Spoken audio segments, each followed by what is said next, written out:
अच्छा जी, sales tax में अभी हम समझ रहे हैं कि आउटपुट टैक्स हमने कैसे कैलकुलेट करना है। आउटपुट टैक्स कैलकुलेट करने के लिए ये हमने एक बेसिक स्ट्रक्चर डिस्कस किया हुआ है कि रजिस्टर्ड पर्सन होगा, टैक्सेबल एक्टिविटी करेगा, टैक्सेबल सप्लाईज बनाएगा, सप्लाई कर देगा तो सेल्स टैक्स चार्ज करेगा। वैल्यू ऑफ सप्लाई डिटरमिन करना हम सीख चुके हैं। टाइम ऑफ सप्लाई भी हमने डिसाइड कर लिया कि कैसे पता चलेगा कि किस मंथ में सेल्स रिपोर्ट होनी है। अब हम आए थे रेट ऑफ सेल्स टैक्स के। जब आपको ये सारी चीज़ें पता चल गई तो फिर रेट ऑफ सेल्स टैक्स जो है वो क्या होगा। तो इसमें 4 सेक्शन रेलिवेंट है हमारे लिए। ऑल्दो अभी ये जो लास्ट वन है सेक्शन 7A, ये समझें कि आपके सिलेबस से निकल गया हुआ है, लेकिन चलो बाल पढ़ लेंगे, कोई इतनी मुश्किल चीज़ नहीं। सो यहाँ पे देखें ज़रा हेडिंग के क्या क्या लिखा हुआ है। Rate of sales tax other than zero rated supplies, पहला हेडिंग। उसके बाद जीरो रेटेड सप्लाईज। तो जीरो रेटेड सप्लाईज में तो रेट ऑफ टैक्स की कोई उलझन नहीं है ना, 0% रेट ऑफ सेल्स टैक्स होगा, ठीक है। और अगर rate of sales tax change हो जाए तो फिर हमने क्या करना है, वो यानी से X% था वो अब Y% हो गया, तो फिर वो उस मंथ में अगर rate of sales tax change हो जाए तो फिर हमने क्या करना है। तो पहले हम इसकी बात करते हैं अदर देन जीरो रेटेड, क्योंकि सबसे बड़ी कैटेगरी यही है सेल्स टैक्स की जिनके आइटम्स के ऊपर सेल्स टैक्स चार्ज होता है। Number 1, goods supplied by registered person या फिर इंपोर्ट्स। सो सेल्स टैक्स के केस में देखिए एक चीज़ आपको पहले से ही ये इमेज क्लियर है कि अगर रजिस्टर्ड पर्सन क्या करेगा, सेल्स करेगा, वो बाकी सारी चीज़ें भी पूरी हो रही हैं कि टैक्सेबल एक्टिविटी की, टैक्सेबल सप्लाईज बनाई और सप्लाई कर दिया, तो फिर वो क्या चार्ज करेगा, सेल्स टैक्स, ठीक है। सो 2 सिनेरियोज हैं जिसमें सेल्स टैक्स ओरिजिनेट होता है। पहला सिनेरियो वो है कि जिस वक्त रजिस्टर्ड पर्सन टैक्सेबल एक्टिविटी करके टैक्सेबल सप्लाई बना के उसको सप्लाई कर दे तो फिर सेल्स टैक्स आता है। और दूसरा सिनेरियो है कि जब आप किसी आइटम को क्या करते हैं, इंपोर्ट करते हैं, तो फिर इंपोर्ट करने वाले ने सेल्स टैक्स पे करना होता है, ठीक है। सो ये 2 कैटेगरीज हैं समझ लें मेन, कि जहां पे सेल्स टैक्स की ओरिजिनेशन होती है। So goods supplied by registered person या फिर इंपोर्ट्स हो तो फिर आपने सेल्स टैक्स चार्ज करना है किस रेट पे, 17%। ये 17% का रेट हो सकता है आपको एग्जाम में ना दिया हो, तो अब आपको ये याद रखना पड़ेगा कि जो सेल्स टैक्स का रेट है वो कितना है, 17% ऑन वैल्यू ऑफ सप्लाईज और इंपोर्ट्स। जो भी आप इंपोर्ट कर रहे हैं उसकी जो भी वैल्यू है, और अगर लोकल सप्लाईज हैं तो फिर वैल्यू सप्लाई के ऊपर 17% सेल्स टैक्स चार्ज होगा। सप्लाईज टू अनरजिस्टर्ड पर्सन, अगर यही रजिस्टर्ड पर्सन सेल कर दे किसी अनरजिस्टर्ड पर्सन को, अगर रजिस्टर्ड पर्सन सेल कर दे किसको, अनरजिस्टर्ड पर्सन, तो ये सेल्स टैक्स चार्ज करेगा डेफिनेटली। और इसके लिए इंस्ट्रक्शन ये है कि आपने सेल्स टैक्स तो चार्ज करना ही है, लेकिन साथ में एक और भी फर्दर टैक्स 3% से चार्ज करना है, ठीक है जी। सो अनरजिस्टर्ड पर्सन को चीज़ जो है वो 17% यानी 100 रुपए की चीज़ 117 की भी 100 रुपए की चीज़ पे 17% सेल्स टैक्स भी चार्ज होगा और 3% क्या चार्ज होगा, क्या चार्ज होगा, फर्दर टैक्स। अब ये खास तौर पे आपने याद रखना है कि ये जो 3% है इसका नाम फर्दर टैक्स है, ये सेल्स टैक्स नहीं है, ठीक है। ये उसको एक एडिशनल पैसे चार्ज किए जाएंगे ताकि उसको डिस्करेज किया जा सके कि भाई आप रजिस्टर्ड नहीं हो तो अपने आप को रजिस्टर करवाओ, ताकि आपको ये 3% जो है इससे आपका छुटकारा हो सके। सो 3% फर्दर टैक्स जो है ये आप चार्ज करेंगे। Federal government can specify goods on which further tax not to be charge. ये फेडरल गवर्नमेंट की पावर है कि वो अब ये बता सकती है कि कौन से आइटम्स ऐसे हैं जिनके ऊपर आपने फर्दर टैक्स चार्ज नहीं करना। वो आइटम्स कौन से हैं वो बिल्कुल आपके सिलेबस में है, वो हम जरा न्यूमेरिक सिचुएशन में जब जाएंगे तो तब उसको डिस्कस करेंगे। सो अभी तक हमें क्या समझ आया जी, जो भी रजिस्टर्ड पर्सन है टैक्सेबल सप्लाई बना के सेल्स करेगा तो 17% सेल्स टैक्स चार्ज करेगा, और जिसको सेल किया अगर वो अनरजिस्टर्ड पर्सन है तो फिर सेल्स टैक्स 17% चार्ज होगा और फर्दर टैक्स जो है वो 3% से चार्ज होगा। FBR can also levy tax on production capacity और fix basis sales tax mention in 10th schedule. So sales tax act के एंड के ऊपर एक टैक्स स्केड्यूल है जिसमें बताया हुआ है कि कौन सी इंडस्ट्रीज ऐसी हैं जिनके ऊपर प्रोडक्शन कैपेसिटी या फिक्स बेसिस के ऊपर सेल्स टैक्स चार्ज होगा, यानी वो अपनी सेल्स नहीं बताएंगे बल्कि उनकी कुछ और बेसिस है जिसकी बेस के ऊपर वो सेल्स टैक्स चार्ज किया जाएगा। वो 10th स्केड्यूल में कौन सी इंडस्ट्रीज है उनका सेल्स टैक्स कैसे कैलकुलेट होता है ये आपके सिलेबस का पार्ट नहीं है, तो अभी तक तो काम आसान चल रहा है। Retail items as per 3rd schedule, sales tax shall be charge at 17% on retail price. ये जरा थोड़ा सा टेक्निकल है, समझने वाली बात है। जैसे हमने एक सिनेरियो डिस्कस किया था ना, मैन्युफैक्चरर 1 ने 100 रुपए की चीज बनाई और 10% से सेल्स टैक्स चार्ज किया तो 110 की हो गई, ठीक है जी। मैन्युफैक्चरर 2 ने ये फर्ज करें ये बाय किया 100 रुपए का और 110 रुपए उसने एक्चुअली पे किए थे, लेकिन उसने वैल्यू एडिशन करके इसको कितने का बना दिया, 200 का। तो लेट से 10% का ही रेट कैलकुलेशन को सादा रखने के लिए तो 220 रुपए का ये सेल करेगा, इसमें 20 रुपए इसका कौन से वाला टैक्स है, आउटपुट टैक्स। अब आपको ये नाम पता है। और इसमें इनपुट टैक्स कितना है, इनपुट टैक्स कितना है 10, चूंकि इसने ये जब 110 का खरीदा था तो इसमें 10 रुपए सेल्स टैक्स था, तो ये कितने पैसे जमा करवा देगा, 10 FBR को जमा करवा देगा, ठीक है जी। लेट्स से मैन्युफैक्चरर 300 रुपए का सेल करता है और 10% सेल्स टैक्स चार्ज करके आउटपुट टैक्स कितना बनाएगा 30।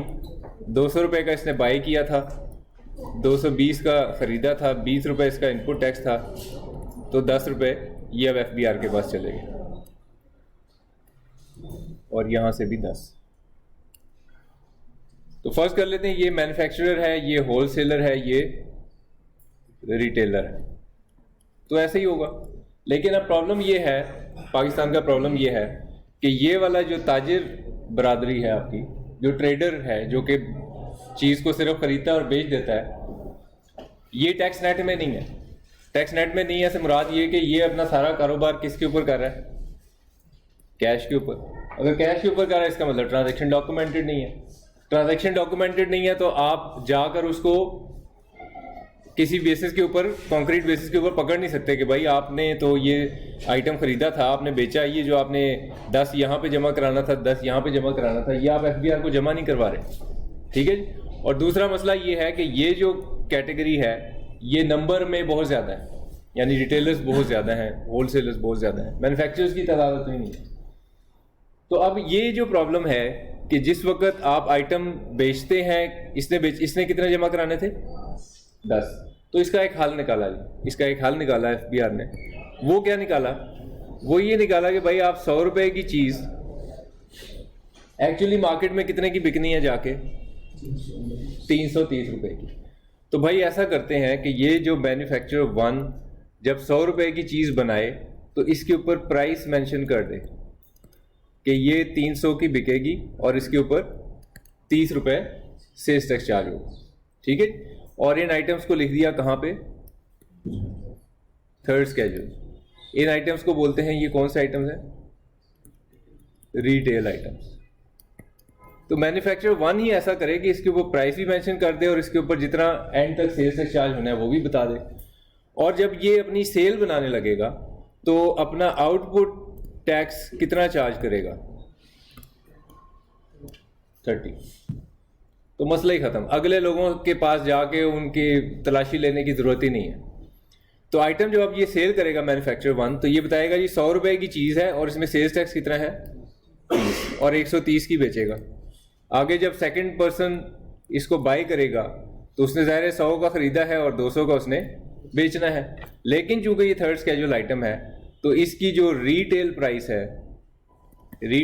है उसके ऊपर क्या चार्ज होगा, सेल्स टैक्स। रिटेल प्राइस कितनी है, अगेन वही हमने लिखी हुई है 300। तो ये भी जब 200 रुपए की सेल करेगा तो सेल्स टैक्स कितना ऐड करेगा 30 और 230 की बेचेगा जिसमें 30 रुपए आउटपुट टैक्स होगा। इसने खरीदा कितने का था 100 और इसमें सेल्स टैक्स कितना था 30, 130 रुपए। तो इसको माइनस करेगा तो 0, कुछ नहीं देना, ठीक है जी। जब 3rd लेट्स से रिटेलर है, अब हम रिटेलर की बात कर लेते हैं, ये होलसेलर की बात कर लेते हैं। तो इसने 200 रुपए का खरीदा था लेकिन सेल्स टैक्स कितना पे किया था 30 और 300 का बेचेगा, 30 सेल्स टैक्स चार्ज करेगा, तो आउटपुट टैक्स कितना हुआ 30 और इनपुट टैक्स कितना हुआ 30 0। तो अब इन लोगों के पास जाने की जरूरत ही नहीं, थर्ड स्केड्यूल आइटम्स का सिनेरियो ये है। तो अब मैं एक सेंटेंस बोलने लगा हूँ, बताएं कि वो आपको समझ आ रहा है कि नहीं आ रहा, कि जो थर्ड स्केड्यूल आइटम्स हैं जिनको हम रिटेल आइटम्स कहते हैं, उनकी पूरी सप्लाई चेन में जो सेल्स टैक्स है फर्स्ट मैन्युफैक्चरर के बाद वो क्या होता है 0, न्यूमेरिकली 0। यानी आगे होलसेलर आ जाए, पहला रिटेलर, दूसरा रिटेलर, अब आगे अगर 10 बंदे भी सप्लाई चेन में मौजूद हैं तो अब उनसे जितना भी सेल्स टैक्स आना था वो किसने चार्ज कर दिया हुआ है, जिसने वो प्रोडक्ट बनाया था और उसने बेचा ही 130 है। ठीक है। सो यहाँ पे अब ये जो सेंटेंस लिखा हुआ है कि रिटेल आइटम्स जो कि थर्ड स्केड्यूल में मेंशन है उनके ऊपर सेल्स टैक्स तो चार्ज होगा कितने से, 17% से, लेकिन किस प्राइस के ऊपर, रिटेल प्राइस के ऊपर। अब थर्ड स्केड्यूल में आइटम्स कौन से हैं ये आपको याद रखने की जरूरत नहीं है, ये एग्जामिनर आपको बता देगा कि थर्ड स्केड्यूल का आइटम है। जब थर्ड स्केड्यूल आइटम बताएगा तो फिर साथ में आपको बता देगा कि एक्चुअल सेल प्राइस कितनी है और रिटेल प्राइस कितनी है। तो आपसे कितनी अकल इस्तेमाल करने की दरखास्त है कि आप जब सेल्स टैक्स की कैलकुलेशन बनाए तो कौन सी प्राइस यूज करें, रिटेल प्राइस। चाहे खरीद रहे हैं चाहे बेच रहे हैं, सेल्स टैक्स की कैलकुलेशन में जो प्राइस इस्तेमाल होगी वो कौन सी होगी, रिटेल प्राइस। अब देखो यहाँ पे ये जो हमने सेकंड टीयर, ये जो सेकंड टीयर हमने डिस्कस किया था, ये जो सेकंड कैटेगरी थी, इस बंदे ने ये सामान खरीदा कितने का था, 100 रुपए का, लेकिन सेल्स टैक्स कितना पे किया था 30। ये 30 किस पे कैलकुलेट हुआ था, रिटेल प्राइस पे। और जब ये बेच रहा है तो बेच रहा है 200 का, लेकिन सेल्स टैक्स किस प्राइस पे कैलकुलेट हो रहा है, रिटेल प्राइस पे। ठीक है जी, got the idea. So retail items के केस में हमारे ज़हन में फौरन एक वर्ड आ जाना चाहिए, कौन सा, रिटेल प्राइस। और वो रिटेल प्राइस जो है उसके ऊपर पूरी सप्लाई चेन में सेल्स टैक्स उसी पे चार्ज होगा, और न्यूमेरिकली मैथमेटिकली स्पीकिंग आपके पूरे सप्लाई चेन में जो सेल्स टैक्स बनेगा, नेट सेल्स टैक्स, वो 0 होगा, क्योंकि पहले से ही वो उस प्राइस पे चार्ज हो रहा है। अब ये वैल्यू एडिशन के ऊपर चार्ज नहीं हो रहा। This shall also be printed on each item. और रिटेल आइटम्स जो हैं उनके ऊपर, जो थर्ड स्केड्यूल आइटम्स हैं उनके ऊपर इसको प्रिंट भी किया जाएगा। जैसे आप पानी का बोतल खरीदते हैं, 7 अप पेप्सी परचेज करते हैं, वो थर्ड स्केड्यूल आइटम्स हैं तो उसके ऊपर प्रिंटेड होती है। मिल्क पैक का डब्बा खरीदते हैं, बिस्किट्स खरीदते हैं, तो उनके ऊपर रिटेल प्राइस मेंशन होती है, सेल्स टैक्स भी मेंशन होता है। अच्छा, अब इसका मतलब ये है कि रिटेल आइटम चाहे तो लोकल सप्लाई हो चाहे तो इंपोर्ट हो, उसके लिए मेरे लिए, अब अगर फर्ज करो कि आपने आइटम इंपोर्ट किया है और वो कस्टम्स एक्ट के सेक्शन 25 वाली वैल्यू भी दी हुई है और रिटेल प्राइस भी दी हुई है, तो आप कौन सी वैल्यू लेंगे? अगर वो थर्ड स्केड्यूल आइटम है, रिटेल प्राइस लेंगे। ठीक है। सो थर्ड स्केड्यूल आइटम के लिए बस एक ही चीज याद रखनी जरूरी है, वो ये कि इनके ऊपर सेल्स टैक्स की कैलकुलेशन बनाते वक्त वैल्यू सप्लाई कौन सी होती है, retail price. 8 schedule items shall be charged to sales tax at the rate mentioned in 8 schedule. So local supplies में कुछ आइटम्स ऐसे भी हैं, लोकल सप्लाईज में कुछ आइटम ऐसे भी हैं जिनके ऊपर rate of sales tax 17% charge नहीं होता, बल्कि कितना होता है, उतना रेट चार्ज होता है जितना 8 स्केड्यूल में मेंशन्ड है। तो 8 स्केड्यूल में क्या मेंशन्ड है? 8 स्केड्यूल में मेंशन्ड है एक तरफ आइटम, एक टेबल बना हुआ है, और दूसरी तरफ रेट ऑफ सेल्स टैक्स, और वो definitely rate of sales tax 17% के अलावा कोई रेट है। ठीक है। सो अब वो कौन सा आइटम होगा जिसके वो कौन सा रेट अप्लाई करना है, वो कहां पे लिखा हुआ है? 8 स्केड्यूल में। 8 स्केड्यूल में आइटम कौन से हैं, रेट क्या है, ये आपको याद रखने की जरूरत नहीं है। ये आपको एग्जामिनर बता देगा कि ये 8 स्केड्यूल आइटम है, इसके ऊपर रेट जो है वो 16% है, 15% है। बस इतनी अकल इस्तेमाल करनी है कि अगर 8 स्केड्यूल का वर्ड आ गया तो अब रेट ऑफ सेल्स टैक्स 17% नहीं लगाना, बल्कि कौन सा रेट लगाना है जो एग्जामिनर बता देगा आपको। ठीक है। रिटेल आइटम्स के केस में रेट कितना लगाना है आपने? ठीक है। सो अभी तक रेट ऑफ सेल्स टैक्स 17% ही चल रहा है। ये पहला स्केड्यूल आया कौन सा? 8 स्केड्यूल, जिसमें रेट ऑफ सेल्स टैक्स 17% नहीं होगा बल्कि कुछ और होगा, और वो जो भी कुछ और रेट होगा वो आपको एग्जामिनर बता देगा। 9 schedule items shall be charged to sales tax at mentioned in 9th schedule, और these items are imports। अब अगर एक आइटम इंपोर्ट हो रहा है और वो कौन सा आइटम है? 9th schedule आइटम है, तो उसके ऊपर रेट ऑफ सेल्स टैक्स 17% के अलावा ही कुछ होगा, वो कौन सा होगा? जो 9th schedule में मेंशन है। और 9th schedule में रेट क्या है वो आपको एग्जामिनर बता देगा। ठीक है, तो ये भी मसला हल हो गया। अगर यही आइटम इंपोर्ट जो हो रहा है ये 9th स्केड्यूल में भी है और 3rd में भी है, तो फिर क्या हो जाएगा? रेट ऑफ सेल्स टैक्स वो होगा जो 9th स्केड्यूल में है, और वैल्यू ऑफ सप्लाई कौन सी होगी? Retail price. ठीक हो गया जी, आसान है अभी तक सेल्स टैक्स, मुश्किल कुछ नहीं आया अभी तक। लायबिलिटी टू पे टैक्स सप्लाईज के केस में जब आप सेल कर रहे हैं तो ये सेल्स टैक्स किसकी जिम्मेदारी है कि गवर्नमेंट के पास जमा कराए? डेफिनेटली किसकी? सप्लायर की, जिसने सेल किया है। और अगर आप इंपोर्ट कर रहे हैं तो किसकी जिम्मेदारी है कि एफबीआर के पास जमा कराए? इंपोर्टर की, जो इंपोर्ट कर रहा है। तो ये कॉमन सेंस बेस्ड बात है, इसमें कोई मुश्किल चीज़ नहीं है, इसलिए एग्जामिनर ने कभी पूछा भी नहीं। However, Section 8A specifies joint and several liability in a supply chain. ये क्या होता है? ये आपने कहीं पार्टनरशिप जिस वक्त पढ़ी होगी ना, उसमें आपने ये टर्म इस्तेमाल हुई होगी, जॉइंट एंड सेवरल लायबिलिटी। तो एक पार्टनरशिप है जिसके अंदर लेट्स से मिस्टर ए भी पार्टनर है, मिस्टर बी भी पार्टनर है। तो अब इस बिजनेस के लिए ये जॉइंटली एंड सेवरली लायबल, मतलब ये कि अगर बिजनेस की कोई लायबिलिटी होगी तो वो इन दोनों से पूछी जाएगी, लेकिन अगर एक बंदा कहीं मिल नहीं रहा तो दूसरे से भी पूछी जाती। ये नहीं कि आप उससे कहेंगे कि नहीं वो उससे पूछें, पेमेंट्स का हिसाब वो रखता है, तो ये नहीं है जॉइंट एंड सेवरल लायबिलिटी। ना अब इसमें सेक्शन 8A में क्या मेंशन है? सेक्शन 8A में ये लिखा हुआ है कि अगर कोई सप्लाई चेन है, मैन्युफैक्चरर 1, होलसेलर, रिटेलर और फिर कंज्यूमर, ठीक है। सो ये सप्लाई चेन हो गई, इसको क्या बोलते हैं? सप्लाई चेन, जिसमें डिफरेंट कौन है? डिफरेंट बिजनेसमैन मौजूद है जो अपना अपना प्रॉफिट अर्न कर रहे हैं सप्लाई चेन के अंदर, ठीक है। ना ये कंज्यूमर तक जो प्रोडक्ट पहुंच रही है इस सप्लाई चेन के थ्रू पहुंच रही है। अगर जैसे यहाँ पे देखो ज़रा, यहाँ पे हमने मैन्युफैक्चर 1 से स्टार्ट किया, मैन्युफैक्चर 2, मैन्युफैक्चर 3, और फिर उसके बाद ये किसके पास आ गया था? कंज्यूमर के पास। अब ज़रा सुने बात, पहले आपको वो सिनेरियो पता होना चाहिए जिसकी वजह से इस प्रोविजन की ज़रूरत पेश आई। इस प्रोविजन की ज़रूरत इसलिए पेश आई कि फ़र्ज़ करो बीच में एक ऐसा बंदा है जो अपनी सेल्स टैक्स की रिस्पॉन्सिबिलिटीज़ पूरी नहीं कर रहा, जो अपनी सेल्स टैक्स की रिस्पॉन्सिबिलिटीज़ पूरी नहीं कर रहा, तो इसका मतलब इनको जो रेवेन्यू मिल रहा है उसमें कुछ कमी आ जाएगी ना, कि ये सेल्स टैक्स ले तो रहा है, ये 20 रुपए चार्ज तो किया था इसने, किसको चार्ज किया था? ये मैन्युफैक्चर 3 को चार्ज तो किया था, लेकिन अपना ये एडजस्टमेंट बना के जो 10 एफबीआर को देने थे ये इसने नहीं दिए, ठीक है। तो इसका मतलब ये है कि कंज्यूमर को तो डस पड़ रही है, लेकिन एफबीआर के पास रेवेन्यू नहीं पहुंच रहा। अगर फर्ज करो मैन्युफैक्चर 3 भी डिफॉल्टर है कि ये वाला काम नहीं कर रहा, तो इसका मतलब एफबीआर को एक और 10 नहीं पहुंच रहा।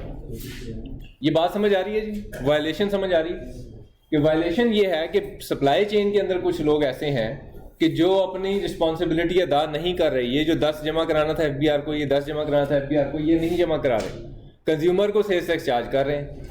सो आप रिटेलर से जाके कोई आइटम खरीद रहे हैं, वो आपको सेल्स टैक्स जमा करके पैसे चार्ज कर रहा है, लेकिन एफबीआर के पास output tax minus input tax करके कोई हिसाब नहीं दे रहा, ठीक है। तो अब इसका मतलब जरूरी है ना कि इस बंदे को जाके पकड़ा जाए और कहा जाए भाई आप सेल्स टैक्स जमा करवाएं, आप सेल्स टैक्स चार्ज कर रहे हैं, राइट। लेकिन ये बंदा नहीं मिल रहा आपको, ये बंदा अवेलेबल नहीं है। तो ये बिजनेसेस में आमतौर पे ऐसा होता है कि बाद लोग क्या करते हैं, सेल्स टैक्स रजिस्ट्रेशन नंबर ले लेते हैं और एक सेल्स टैक्स इनवॉइस इशू करनी, बस मतलब है कि आपने एक्चुअली सेल करनी है इन साहब को, लेकिन आप चाहते नहीं कि मेरी और इनकी ट्रांजैक्शन नजर आए। तो मैं एक रजिस्टर्ड पर्सन हूँ, मैं कहूँगा ठीक है जी आप मुझे सेल करो, मैं अपनी इनवॉइस इनको दे दूंगा, सामान आप उन्हीं को दें, मेरे से एक इनवॉइस ले लें बस। उसको फेक इनवॉइस बोलते हैं कि एक्चुअली मैं कोई बिजनेस नहीं कर रहा था, मैंने अपनी एक इनवॉइस बनाकर दे दी उन साहब को, ताकि उनके पास परचेज किसके नाम से नजर आएगी कि मेरे से खरीदा है, ठीक है ना। अब मैं वो सेल्स टैक्स की जिम्मेदारी नहीं अदा कर रहा, तो इसका मतलब ये कि बीच में सप्लाई चेन में ब्रेक आ गया ना, रेवेन्यू जो है वो स्पिल ओवर हो गया, वो रेवेन्यू गवर्नमेंट तक नहीं पहुंचा।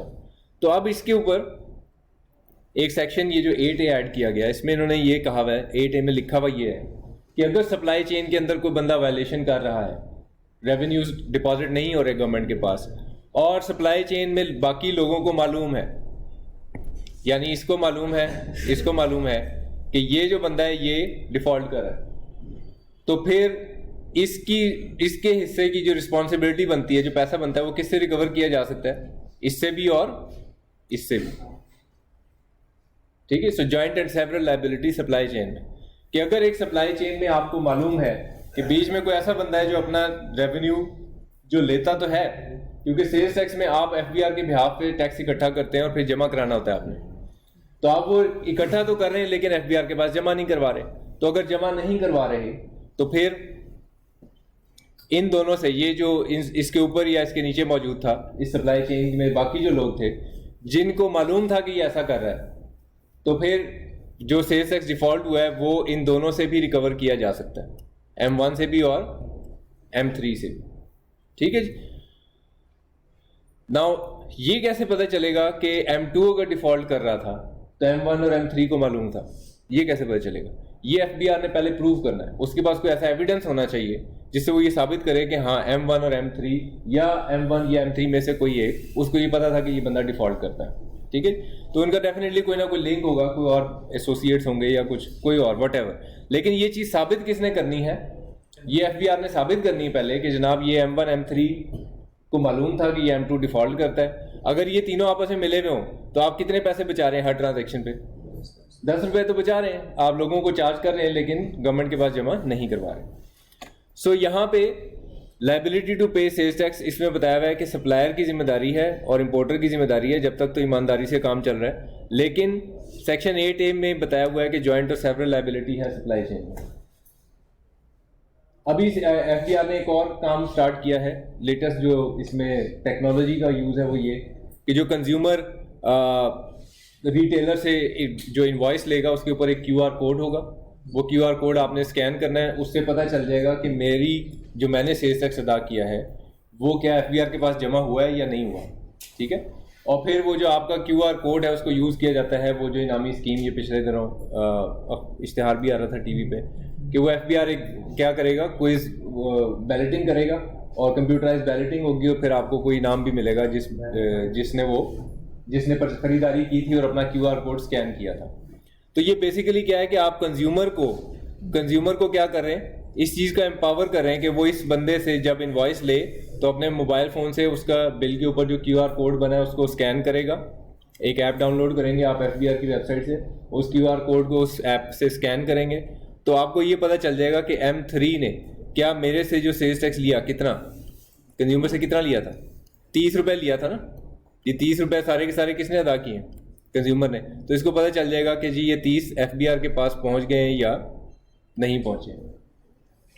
और फिर इस कंज्यूमर का नाम जो है वो एक कुरानदाजी में शामिल हो जाएगा और फिर इसको कोई नाम भी मिलेगा। ओके जी, आगे चलते हैं। Sales tax withholding provisions have been mentioned in 11th schedule.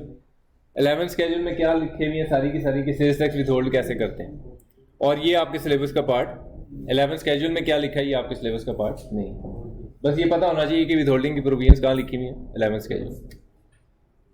Gas transmission and dispatch company supplying gas to CNG stations shall charge sales tax at the rate of 17% of the value supplies to the consumer। तो gas transmission and dispatch company for example SNGPL, उसके लिए product क्या है? CNG, उसकी supply CNG है ना। तो CNG stations को वो गैस जो सप्लाई कर रही है उस पर सेल्स टैक्स कितना चार्ज करेगी? 17%। कोई मुश्किल बात नहीं है। Federal government can charge extra tax up to maximum 17% on specified goods in addition to the taxes mentioned above. Federal government के पास एक और पावर ये है कि वो कुछ आइटम्स जिनको वो खुद से स्पेसिफाई करेगी उस पर 17% तक मजीद कोई टैक्स चार्ज कर सकते हैं। वो कौन से आइटम्स है जिस पे चार्ज किया वो आपके सिलेबस का पार्ट नहीं है। अच्छा जी, नेक्स्ट क्या है जी? Retailer other than Tier 1 retailers shall pay sales tax on basis of electricity bill as follows। ये कौन होता है जी Tier 1 रिटेलर? हमें क्या पता, सही किसी ने बोला। सो Tier 1 रिटेलर, सो रिटेलर जो है ना, ये तो पता है रिटेलर किसको बोलते हैं? किसको बोलते हैं?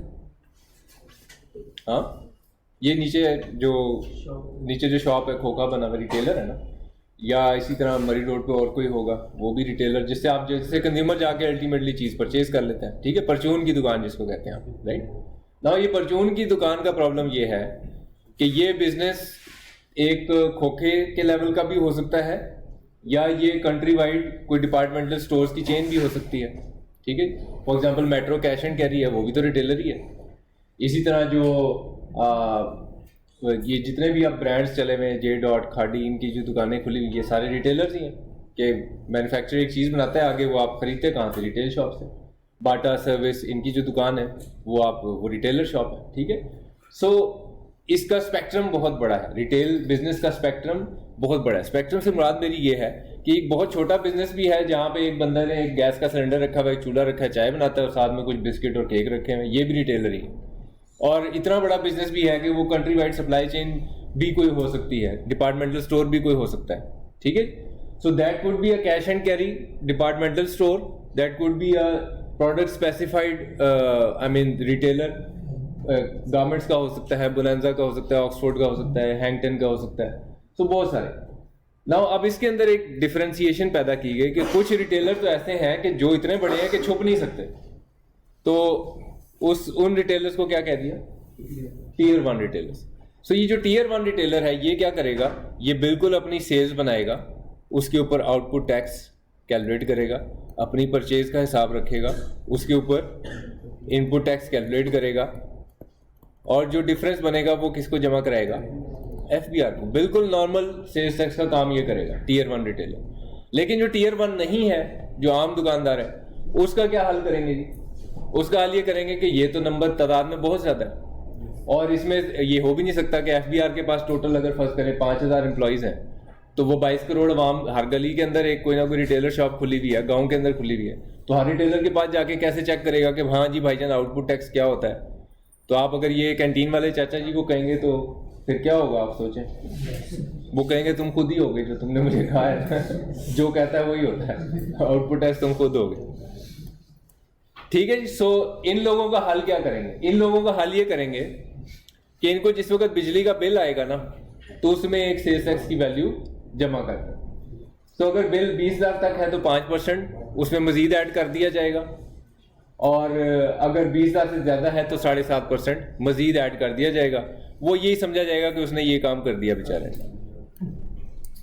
ठीक है ना।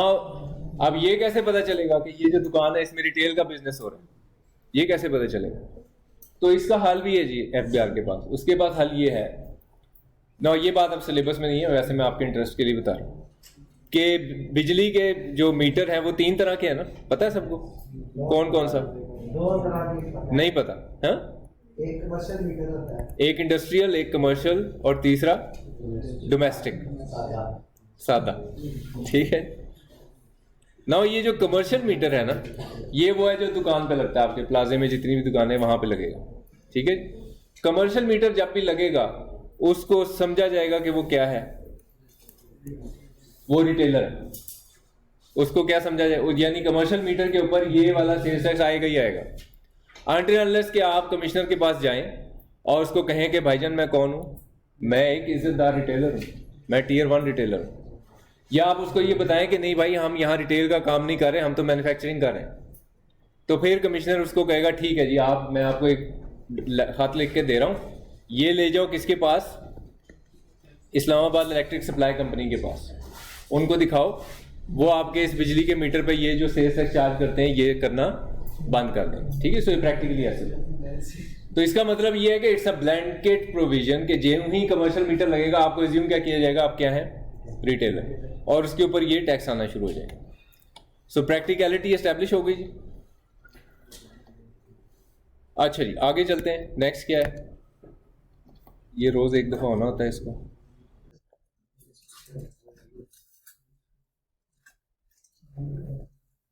चलो जी, बस अब टीयर 1 रिटेलर रह गया हमने समझना कि वो क्या होता है, तो वो भी समझ लेते हैं, कोई मसला नहीं है।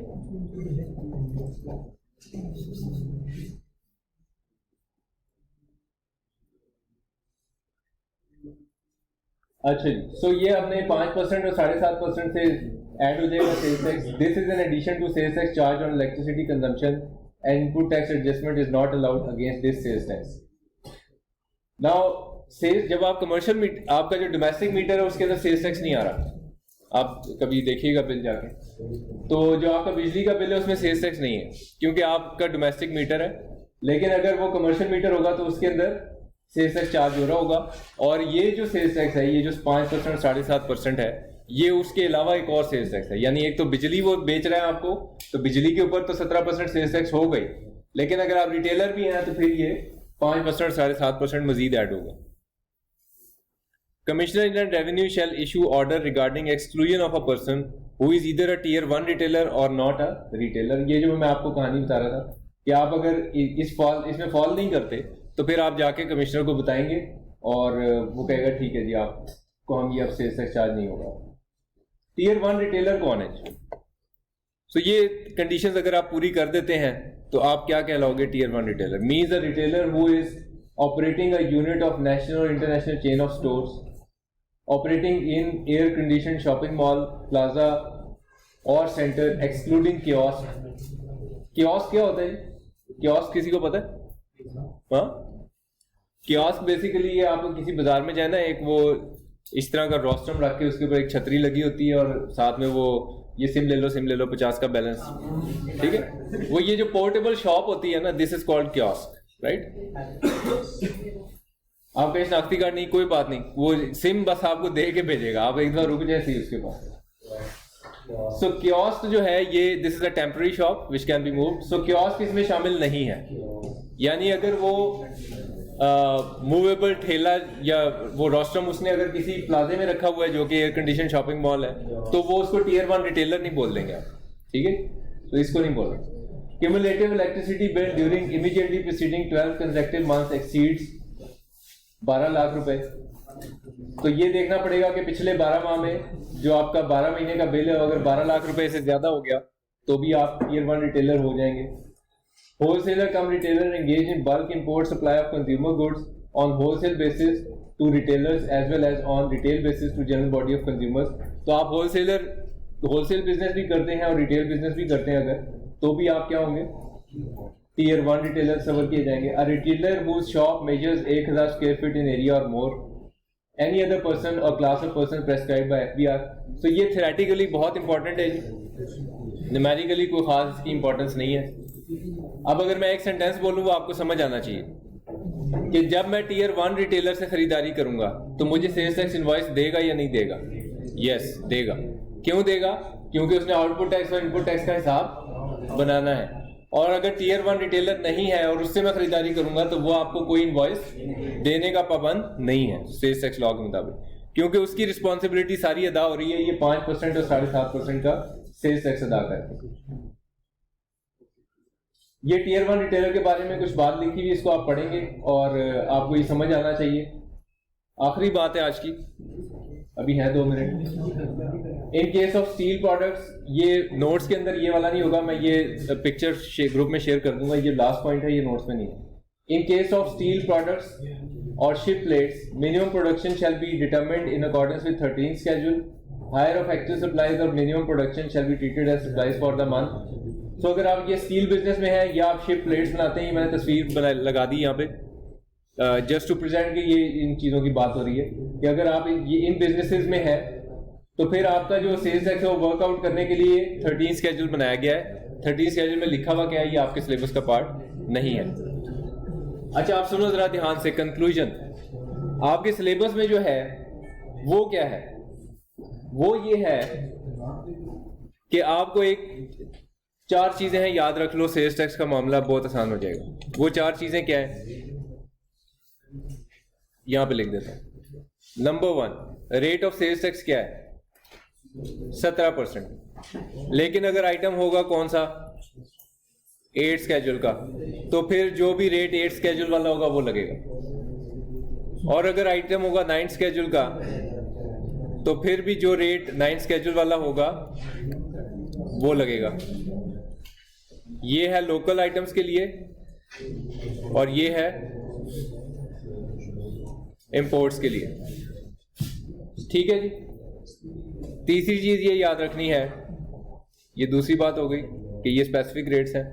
तीसरी चीज ये याद रखनी है कि अगर वो थर्ड स्केड्यूल आइटम है तो रेट ऑफ सेल्स टैक्स तो 17% ही होगा, लेकिन किसके ऊपर? रिटेल प्राइस के ऊपर। ठीक हो गया जी। उसके बाद विथहोल्डिंग की प्रोविजन 11 स्केड्यूल में कोई सिलेबस टेस्ट ही नहीं होना। इसी तरह 13 स्केड्यूल में वो फिक्स बेसिस है, वो भी स्टील प्लेट्स है, वो बिजनेस टेस्ट ही नहीं होना। सो ये 3-4 चीजें इसको जरा ध्यान में रखना है आपको कि आप अगर रेट ऑफ सेल्स टैक्स किसी आइटम के बारे में नहीं बताया हुआ तो मैंने रेट ऑफ सेल्स टैक्स कौन सा लेना है? 17%। और अगर वो आइटम रिटेल का है तो फिर रिटेल प्राइस के ऊपर 17%। यहां तो कोई सवाल किसी का? चल थैंक